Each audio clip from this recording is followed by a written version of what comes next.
po jako akawuwo.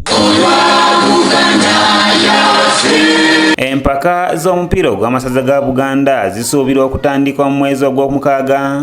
Embeera bw'enaabeeze mu nteeko nga wano abaami b'amasaza basinga balonze enkiiko ezigenda okuddukanya emipiira gy'amasaza, nga wano nno omwami w'essaza ly'e Busujju Kasujju Makajingo Kaberengo ow'okubiri atubuulidde abalondeddwa ku ssaza lino. Ttiimu ya Busujju 2-2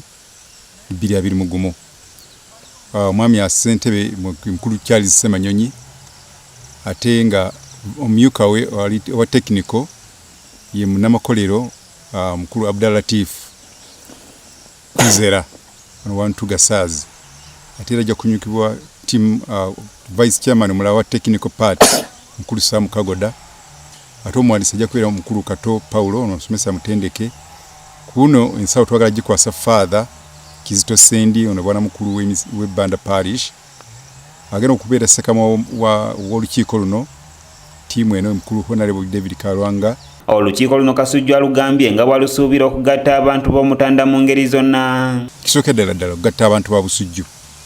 Ekyokubiri ogendereramu n'enteekateeka y'emipiira gino nga omulamu ogwatuweebwa gw'okulwanyisa siriimu naddala nga ffe abasajja. Ekyokusatu okulaba nga katuusa essaza lyaffe ku buwanguzi twagala kudda Namboole twali mu kifo ekyokusatu emyaka ng'ebyo emabega twagala kuddayo ku mwaka guno at least tuveeyo n'obuwanguzi obuliko. Omulimu gw'okuna galina okukola kwe kunoonyeza ttiimu yaffe obuyambi.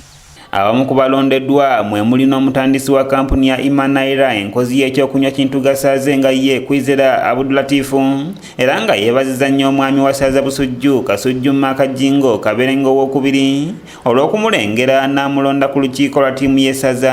Nanze nasooka okumanya nti omuntu oba n'abantu bwe bugagga, awatali bantu teri bugagga. Ekisooka ffe batuwa kasente.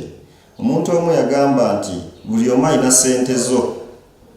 Namuwuliriza nnyo, buli omu alina ssente yo. Ono agamba nti okweyisanga obulungi mu bantu kye kimuyambye ennyo okutuuka ku buwanguzi oboolyawo ne Kasujju kwe yavudde n'amulonda. Ebiseera ebisinga omuntu yenna okuba omulungi oba okuba n'omutima omulungi si kukyekaka bwekasi oli n'ava mu bbanga n'akyeteekamu. Oluusi kiba kitone. Kayanja Nyanzi yakusakidde eggulire erina okulwa ABS Television. Kati tuli ku ntabo lwa kulwanyisa Mukenenya. Fistula twamulwanyisa